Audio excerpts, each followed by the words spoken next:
चीन को मिला प्रकृति का दंड। भारी बाढ़ में हजारों करोड़ का नुकसान। दुनिया को चीनी वायरस देकर दुखी करने वाले चीन पर प्रकृति देवी कुपित हुई लगती हैं। अब इसको का दंड चीन को भुगतना पड़ेगा और शायद इसकी शुरुआत भी हो गई है।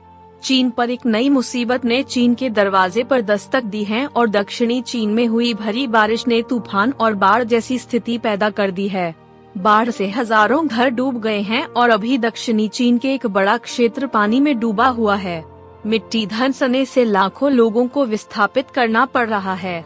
यह भी एक और प्राकृतिक आपदा है जो इस साल महामारी और कीट आपदाओं के बाद चीन को झेलनी पड़ सकती है। यह आह है। 2020 में क्या हो रहा है? सामान्य परिस्थितियों में नदी के चैनलों में पानी बहेगा या झीलों, मिट्टी या महासागरों में संग्रहित किया जाएगा, लेकिन बहते पानी की मात्रा हमेशा समान नहीं होती है। जब पानी का प्रवाह अचानक बढ़ जाता है तो इसे बाढ़ कहा जाता है। यदि नदी बहुत बाढ़ आ गई है और नदी में सभी पानी शामिल नहीं है, तो बाढ़ नदी को बहा देगी और आसपास के क्षेत्रों को बाढ़ कर देगी, जिससे बाढ़ आ जाएगी। नदी की बाढ़ को तूफानी बाढ़, बर्फीले बाढ़, मूसलाधार बहाव और बांध तोड़ने वाली बाढ़ के कारणों के अनुसार विभाजित किया जा सकता है। इसकी विशेषताएं मुख्य रूप से बाढ़ अपवाह और संगम, बाढ़ प्रसार और संचरण, बाढ़ विनियमन और भंडारण, बाढ़ प्रवेश और तलछट और बाढ़ आवधिकता और यादृच्छिकता की स्पष्ट समस्याओं में प्रकट होती हैं। नदी की बाढ़ के बीच पहाड़ की धार चीन के सबसे तकलीफदेह पहलुओं में से एक है। चीन के बाढ़ प्रभावित क्षेत्र बहुत बड़े हैं, जिसमें 3.86 मिलियन वर्ग किलोमीटर हैं, जिसमें लगभग 300 मिलियन लोग और 2076 काउंटी शामिल हैं। बाढ़ की आपदा में 70% लोग बाढ़ के कारण होते हैं। तटीय बाढ़ के मुख्य कारण वायुमंडलीय गड़बड़ी, खगोलीय ज्वार, पनडुब्बी भूकंप और पनडुब्बी ज्वालामुखी विस्फोटों के कारण आए तूफान से होते हैं। उन्हें खगोलीय ज्वार, तूफानी लहरें, टाइफून, तूफान और सुनामी में विभाजित किया जा सकता है। टोंगजियांग में बड़ी झीलें जैसे यांगत्जी नदी पर डोंगिंग झील और पोयांग झील नदी और तटीय बाढ़ की कुछ विशेषताएं हैं। नदियों और झीलों में पानी के आदान प्रदान, झील की सतह पर मौसम संबंधी कारकों के प्रभाव या दोनों के कारण झील में बाढ़ आ सकती है। कारणों के अनुसार झील की बाढ़ को बारिश की बाढ़, पहाड़ की बाढ़, बर्फ की बाढ़ और बर्फीली बाढ़ में विभाजित किया जा सकता है। मेरे देश का एक विशाल क्षेत्र है और जलवायु, स्थलाकृति और भूवैज्ञानिक विशेषताओं में जगह जगह बहुत भिन्नता है। यदि 400 मिमी वर्षा समोच्च के साथ उत्तर पूर्व से दक्षिण पश्चिम तक एक विकर्ण रेखा खींची जाती है, तो भूमि को पूर्व और पश्चिम में विभाजित किया जाता है, तो पूर्व में बाढ़ की आपदा मुख्य रूप से भारी वर्षा और तटीय तूफान से होती है। पश्चिम में बाढ़ की आपदा मुख्य रूप से बर्फ के पिघलने, स्नो मेल्ट और कुछ क्षेत्रों में भारी वर्षा के कारण होती है। इसके अलावा उत्तरी क्षेत्र में सर्दियों में बर्फीली बाढ़ें आ सकती हैं, जिससे स्थानीय नदी वर्गों में तबाही हो सकती है। वर्षों से शहरी विकास के त्वरण के साथ निर्माण और विकास प्राकृतिक जल निकासी प्रणाली को बदल देगा, जिससे एक नया बाढ़ जोखिम पैदा होगा। इसका कारण यह है कि नवनिर्मित इमारतें, पार्किंग स्थल और सड़कों का मतलब है कि मूसलाधार बारिश, तूफान और उष्णकटिबंधीय तूफान से अतिरिक्त वर्षा को अवशोषित करने वाले भूमि के क्षेत्र में कमी। इसके अलावा कृषि का विकास करना, कृषि योग्य भूमि का विस्तार करना, तटबंधों का निर्माण करना, झीलों से भूमि का पुनर्ग्रहण करना, पानी के साथ भूमि की प्रतिस्पर्धा, बाढ़ मुक्ति और बाढ़ भंडारण और निरोध स्थलों पर लगातार प्रतिबंध हैं और प्राकृतिक बाढ़ भंडारण क्षमता घट रही है और सिकुड़ रही है। पर्वतीय वनस्पतियों के विनाश के साथ साथ बस्तियों,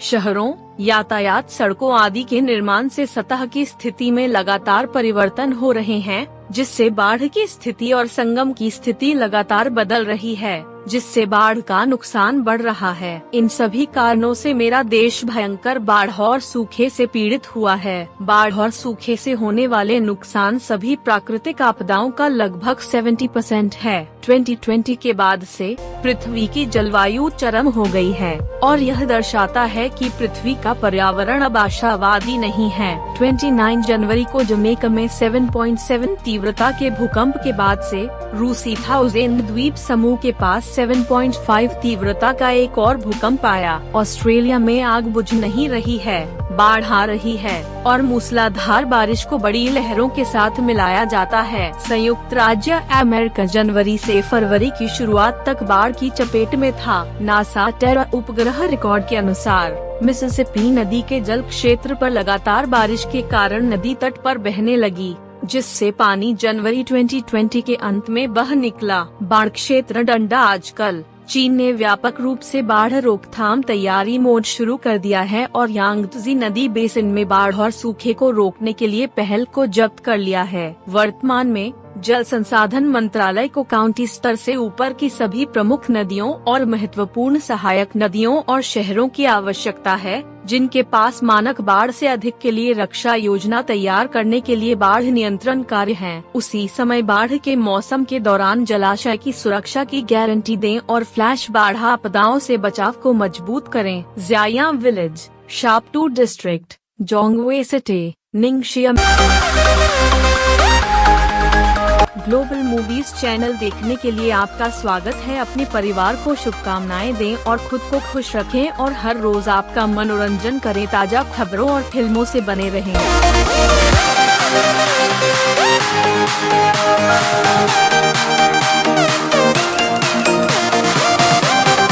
में पीली नदी की आमद 2130 क्यूबिक मीटर प्रति सेकंड तक पहुंच गई, जो यह बताती है कि 2020 में पीली नदी की नंबर 1 बाढ़ ने निंगशिया में प्रवेश किया। निंगजिया इमरजेंसी मैनेजमेंट ऑफिस के अनुसार येलो रिवर की ऊपरी पहुंच में लगातार बारिश होने के कारण भविष्य में येलो नदी के निंगजिया सेक्शन की आमद अभी भी बढ़ सकती है। पीली नदी के निंगजिया अनुभाग की बाढ़ नियंत्रण की सुरक्षा सुनिश्चित करने के लिए निंगजिया के सभी हिस्सों ने गंभीरता से निरीक्षण और छिपे हुए खतरे की जांच की और नदी के साथ साथ दर्शनीय स्थलों जैसे बाढ़ के खतरे वाले क्षेत्रों में लोगों को तुरंत निकाला। निर्माण और समुद्र तट क्षेत्रों के तहत नदी परियोजनाएं। निंगजिया पीली नदी के ऊपरी हिस्से में आने वाले पानी के बदलावों पर ध्यान देगा। पीली नदी के निंगजिया अनुभाग में पानी की स्थिति की निगरानी को मजबूत करेगा, सूचना संचार को मजबूत करेगा, समय पर विश्लेषण करेगा और ऊपरी हिस्से में आने वाले पानी का न्याय करेगा।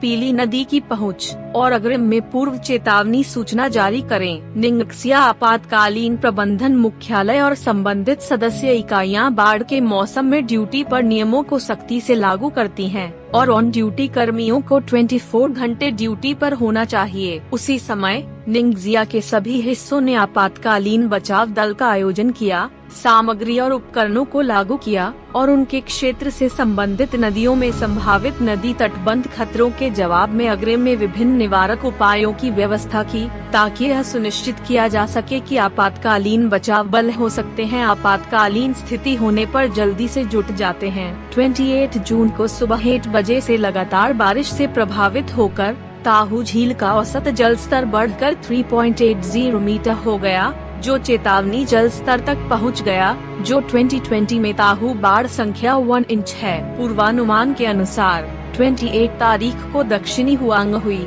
जियांगहुई और उत्तर पूर्वी जियांगान में भारी बारिश होगी और दक्षिणी जियांगसू, मध्य और पूर्वी अनहुई में कुछ क्षेत्रों में भारी बारिश होगी। 29 दक्षिणी जियांगसू, शंघाई, उत्तरी झेजियांग आदि क्षेत्रों में अभी भी मध्यम से भारी बारिश होगी। बारिश से प्रभावित होकर ताहू झील का जल स्तर अगले 2 दिनों में धीमी गति से बढ़ेगा। 30 पर हुई है नदी की मुख्य धारा पर एक अति अलार्म बाढ़ आ सकती है। इसके अलावा मध्य इनर मंगोलिया, पश्चिमोत्तर शांक्सी, हेबई, बीजिंग और तियानजिन के कुछ क्षेत्रों में और आज और कल के कुछ हिस्सों में भारी बारिश से मध्यम से भारी बारिश होगी। ई जिंगपिंग, राष्ट्रीय रक्षा विभाग के उप कमांडर इन चीफ और जल संसाधन मंत्री, निकट भविष्य में भारी वर्षा की रोकथाम के लिए बहुत महत्व देते हैं और लक्ष्य तैनाती की आवश्यकता होती है। 28 जून को जल संसाधन मंत्री जियान चुन ने चैम्बर ऑफ कॉमर्स के गठन और बारिश और पानी की स्थिति और रक्षा स्थिति का विश्लेषण करने और तैनाती और बचाव कार्य की व्यवस्था करने की अध्यक्षता की।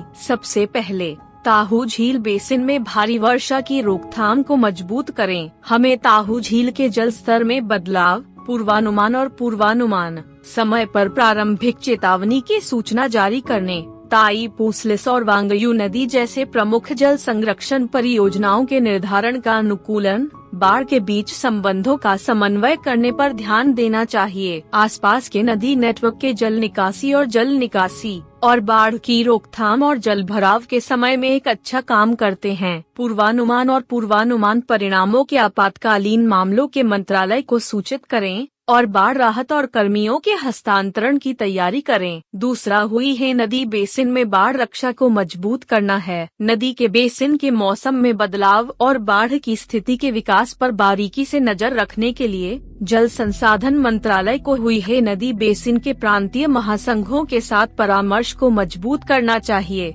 रोलिंग के आधार पर तुलनात्मक विश्लेषण करना चाहिए। प्रमुख क्षेत्रों के लिए सटीक उपाय लागू करना चाहिए। डक और बांधों के निरीक्षण और रक्षा को मजबूत करना और बाढ़ नियंत्रण और आपदा में कमी की भूमिका को पूरा करने के लिए चुशंडियन जैसे जल परियोजनाओं के प्रेषण और उपयोग को मजबूत करना। तीसरे को रक्षात्मक जिम्मेदारियों को और लागू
यह समझा जाता है कि वर्तमान में मेरा देश बाढ़ के मौसम में प्रवेश कर गया है। 148 नदियां हैं जो चेतावनी जल स्तर को पार कर चुकी हैं। पर्ल नदी बेसिन में जिजियांग नदी और बेजियांग नदी दोनों ने इस साल नंबर 1 बाढ़ का अनुभव किया और कुछ क्षेत्रों में बाढ़ की आपदाएं आई हैं। इस साल बाढ़ नियंत्रण और सूखा रोकथाम पर ध्यान केंद्रित 3 प्रमुख जोखिम पर केंद्रित जल संसाधन उप मंत्री जियानचुन ने कहा कि इस साल यह अत्यधिक बाढ़, जलाशय दुर्घटनाओं और बाढ़ और सूखा आपदा रोकथाम के क्षेत्र में फ्लैश बाढ़ के 3 प्रमुख जोखिम पर ध्यान केंद्रित करेगा। बाढ़ के लिए जो मानक से अधिक है। वर्तमान में मेरे देश की बाढ़ नियंत्रण परियोजनाएं पीपल्स रिपब्लिक ऑफ चाइना की स्थापना के बाद से सबसे बड़ी बाढ़ से बचाव कर सकती हैं, लेकिन मानक से अधिक बाढ़ मौजूदा रक्षा क्षमताओं से अधिक हो सकती है और ब्लैक स्वान घटना हो सकती है। जल संसाधन मंत्रालय जून के अंत तक नदियों और शहरों के लिए ओवर द काउंटर बाढ़ रोकथाम योजनाओं को तैयार करने और सुधारने के लिए स्थानीय जल संरक्षण विभागों का मार्गदर्शन करेगा। पूर्वानुमान,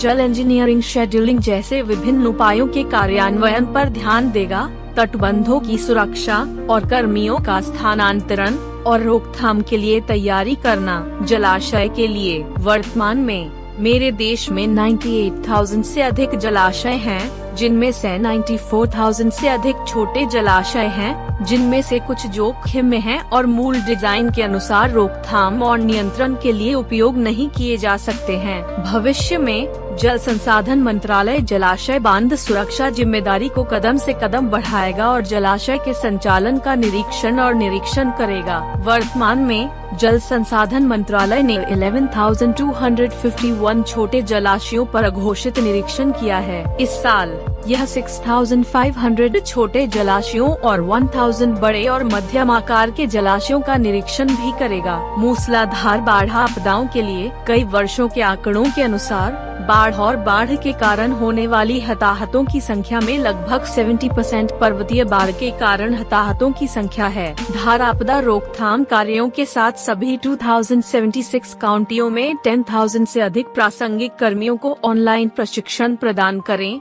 निगरानी और प्रारंभिक चेतावनी उपकरण रखरखाव को मजबूत करना, प्रारंभिक चेतावनी जारी करने के तंत्र में सुधार करना और जनता को शुरुआती चेतावनी सेवाएं प्रदान करने के लिए 3 प्रमुख ऑपरेटरों पर भरोसा करना। जल संसाधन मंत्रालय, बाढ़ के रोकथाम के लिए तैयारी करें। जल संसाधन मंत्रालय के बाढ़ और सूखा आपदा निवारण विभाग के निदेशक तियान येतांग ने कहा कि इस वर्ष के बाद से हमारे देश में कुल 18 भारी बारिश हुई है। 2 जून से सबसे मजबूत इस भारी वर्षा प्रक्रिया में 12 शामिल है प्रांत। वर्षा सीमा बहुत विस्तृत है और तीव्रता बहुत बड़ी है। इनमें 400 मिमी से अधिक का वर्षा क्षेत्र 24,000 वर्ग किलोमीटर से अधिक है। 250 मिमी का वर्षा क्षेत्र लगभग 90,000 वर्ग किलोमीटर है और 100 मिमी से अधिक का वर्षा क्षेत्र 7 लाख वर्ग किलोमीटर से अधिक है। वर्तमान में बारिश की प्रक्रिया का यह दौर पूरा होने वाला है और बाद में वर्षा की प्रक्रिया होगी। हमारे देश में बाढ़ नियंत्रण की महत्वपूर्ण अवधि जून से अगस्त तक है और बरसात का मौसम पहले ही जियांगन क्षेत्र में प्रवेश कर चुका है। मौसम विभाग का पूर्वानुमान है कि इस साल दक्षिणी क्षेत्र में अधिक बारिश होगी और बाढ़ नियंत्रण की स्थिति बहुत गंभीर होगी। इस साल की महामारी ने बाढ़ नियंत्रण कार्य के लिए अलार्म बजा दिया। जल संसाधन मंत्रालय को मानक से अधिक के लिए बाढ़ रोकथाम योजना तैयार करने के लिए काउंटी स्तर से ऊपर बड़ी नदियों, महत्वपूर्ण सहायक नदियों और बाढ़ नियंत्रण शहरों की आवश्यकता है, जिसे 30 जून तक पूरा किया जाना चाहिए। इस